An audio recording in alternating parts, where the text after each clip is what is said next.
Thank you very much for being here. I think we have a very interesting panel this afternoon, but I think our whole conference reflects something that the Japanese say.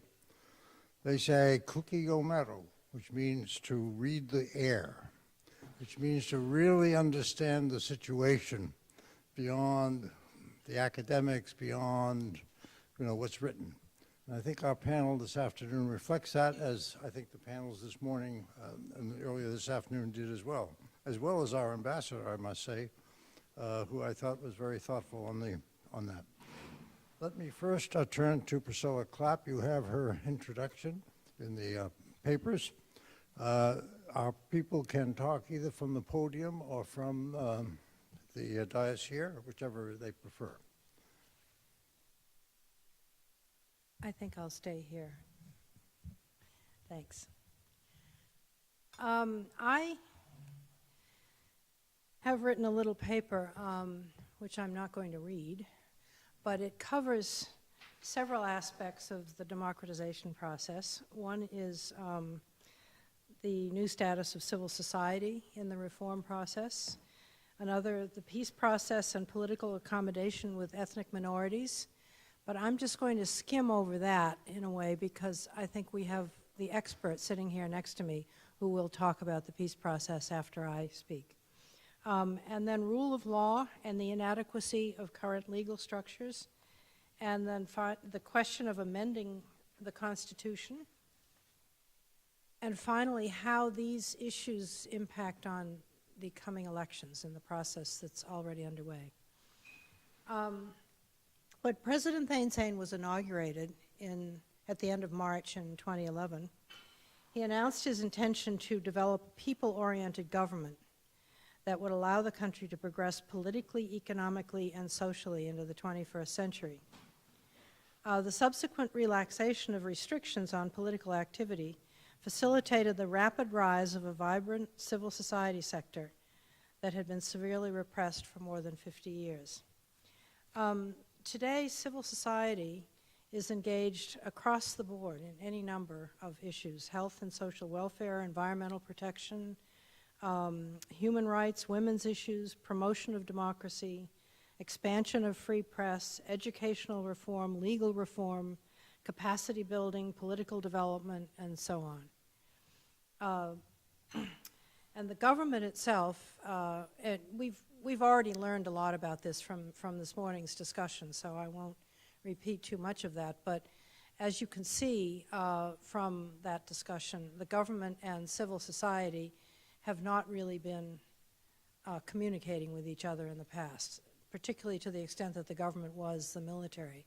The military and civil society just didn't mix.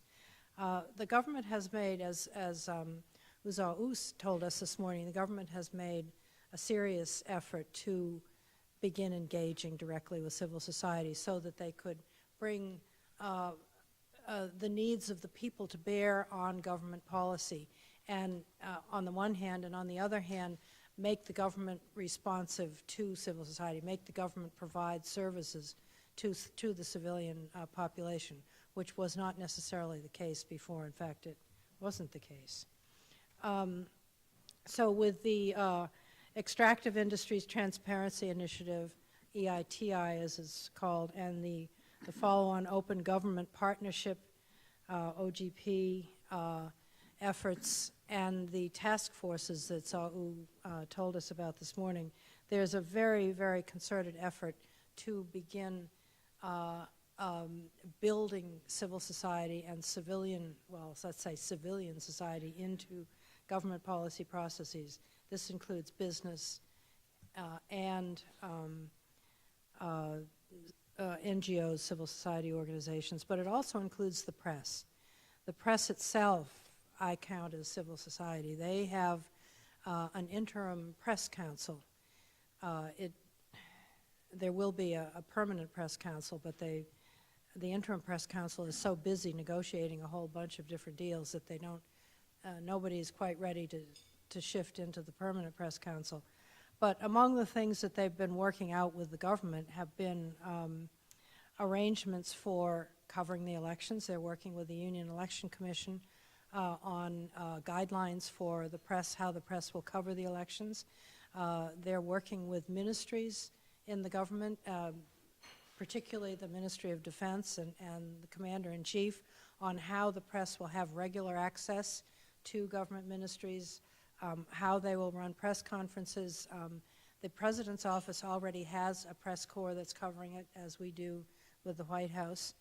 And they're also, the Interim Press Council serves as a mediator in the case where the government arrests or detains journalists, members of the press. They have agreed that the Interim Press Council can mediate these disputes, and in most cases they've been able to get all of the journalists released. Some of them have not been released, but for other reasons.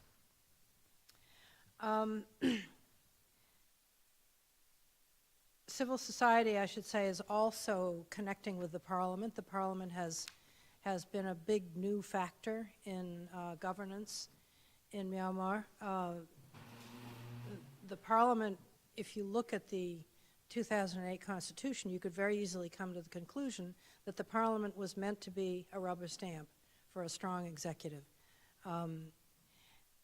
It didn't happen that way because the man who became the Speaker of the lower house in the Parliament and had been the commander of the armed forces felt that he needed to have a stronger platform for himself than just a rubber stamp parliament, and so he made the Parliament into a very active body that, as we heard earlier, challenges the executive all the time, and in some cases it's been a very tense relationship between the Parliament and the executive.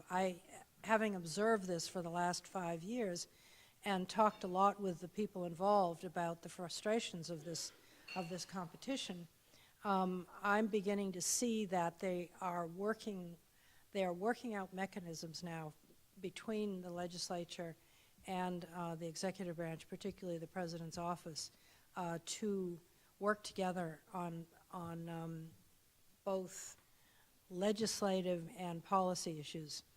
I would say the most recent, it's an interesting case study, but if we look at what happened with the National Education Bill and the students, it's a pretty good example of what's going on there today and how confused things can get in a system that is changing so radically. The Parliament put together a national education reform bill, and the chair of the Parliamentary Education Committee happens to be a former Minister of Education. Well, the Ministry of Education and I would say the educational hierarchy in the country are extremely conservative. They are wedded to a system of rote education, and the new bill that came out of the Parliament was more or less perpetuating this kind of a system. And the students were at the mercy of a rote education system that they really didn't like. They felt it wasn't educating them properly. Their representatives were, there is another NGO called the NNER, the National Network for Educational Reform. And this group, it negotiates basically on behalf of the students. And it started negotiating with the executive branch on the bill that the Parliament had produced. Several different ministers in the President's office eventually became involved in that, including the minister that Min Zaw-u works with, Minister Ong Min. And they wound up in the end accepting virtually all of the requirements coming out of the students and the NNER. And because of the short span of time that the President had for considering this bill before it was required to go back to the Parliament, they sent it back with these things attached to the bill and left it to the Parliament to negotiate the compromise. Well, the students got frustrated and they said, well, you're just now covering us with bureaucracy. It goes back to the Parliament. It's going to have to go through a long process, and before we know it, we're going to lose everything that we gained out of this. So they began to march, and they said, we're going to march from Mandalay to Yangon and make our point. This triggered fears they could see how history had worked in various other times, particularly 1988, with students eventually triggering a mass uprising against the government. And I think people in the senior members of the government were very nervous that the students marching into Yangon, which is a highly populated city, more than 10% of the population of the entire country lives in that city. And it's extremely crowded. I think they were very concerned about the practical implications of a group of students marching into the city. And they tried various ways to convince them that this didn't make sense.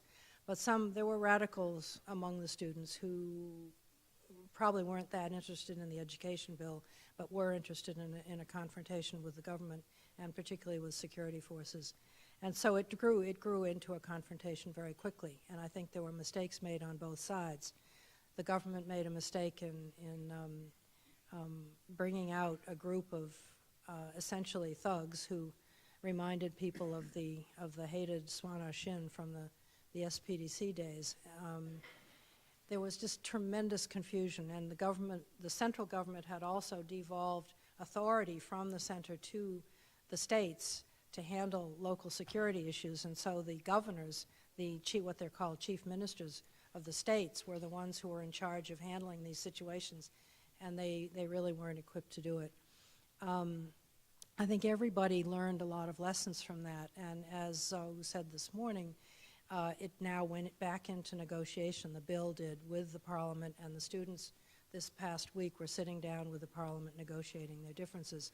I suspect that they're going to come out with a real reform bill in the end, because people in the government were certainly willing to go in the direction of the students. I hope that the students will have the patience to continue that democratic process. It is difficult for people in this society that has not practiced democracy in generations to understand what the processes of democracy are. Democracy is an inherently contentious system. We all compete for finding a middle ground for all of our interests, but I think we who live here in the world's oldest democracy take for granted the many mechanisms that we have within our society for resolving our differences. These mechanisms simply don't exist yet in Myanmar.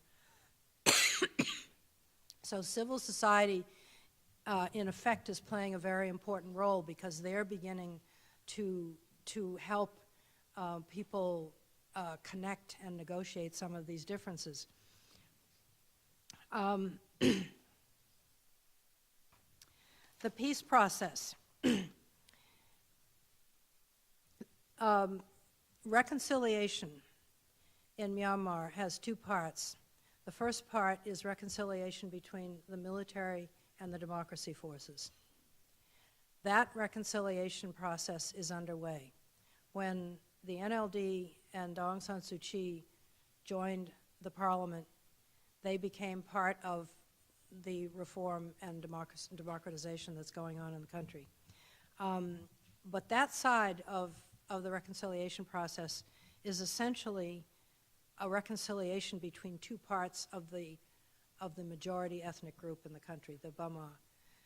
The other reconciliation process is one between the military, actually the Bama, the dominant, the major ethnic group, and the minority ethnic groups.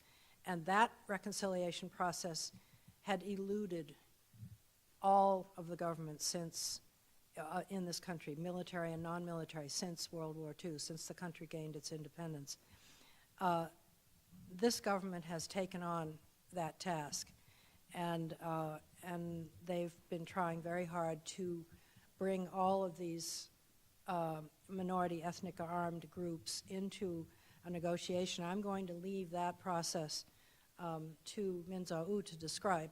to discuss and describe. But let me just say that after they reach a national ceasefire, there's going to have to be a long process of political dialogue, and everybody's going to eventually get involved in it, both the armed groups and the ethnic and other political parties. There'll be political parties, there may even be civil society, there will be the armed groups, there'll be the military, and they have a huge number of issues to work out, because part of the final political solution to this will be an agreement or a sense of agreement on what the division of authority and power will be between the central government and the states. This is an issue that we fought a civil war over. It was an issue in the formation of our Constitution. It is an issue today. It's not going to be resolved easily, but once they get the national ceasefires, they will start that process. And eventually that will result in some changes to the Constitution. There's been a lot of work done on amending the Constitution. I think it's very positive that the government and the military have agreed to consider amending the Constitution this early. I don't think they intended to amend the Constitution for at least 1 or 2 terms of the new government, but they're already talking about it, and I think that's a very good sign. It's not going to happen fast, but amending the Constitution is all about reducing the size and the footprint of the military in the government, in the political side of the government. The elections.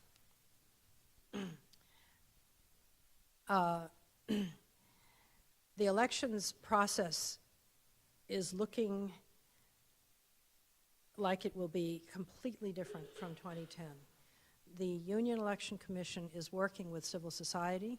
They are training civil society to be monitors in the election. They're working with international election groups like NDI, IRI, IFES, and European groups on various aspects of the elections. They have been very flexible in the election rules that they're putting forward. As I said earlier, they're negotiating with the press on guidelines for the press. They've produced a code of conduct for civil society's participation in the elections. And people are organizing to form political parties. I think some 74 political parties are already registered to run in the elections. They will announce pretty soon when candidates will have to register, and we'll see how many candidates appear. I think we're going to see a different kind of candidate this time around. But the result of the elections is going to produce, I'm pretty certain it's going to produce a different structure or a different balance of power in the parliament that comes out of the elections. The NLD, Aung San Suu Kyi's party, is going to win a lot of seats. They probably will become the single largest party in the parliament. The minority ethnic parties are going to win a lot of seats, and if they form a coalition, they will have quite a lot of weight in the parliament. And the government party will lose a lot of seats. They right now are the overwhelming majority in the parliament, but they're going to, the seats that the ethnic parties and the NLD win are going to come out of the government party. We will still see 25% military representation in the parliament, so they will have a big say in the way things go, but the parliament elects the president. So there is going to have to be, if you have a relative balance of power in the parliament among all of these parties, there's going to have to be some kind of an agreed agreement on power sharing. That's going to be very difficult. And I think the top leadership now, which consists of 4 people, the commander-in-chief, the president, the speaker of the lower house, and Aung San Suu Kyi, leader of the NLD, I think they're already beginning to think about having some discussions that begin to approach this question of power sharing. This is going to be essential, I think, to keeping stability in the country and to keeping the road clear between here and the elections. Thank you.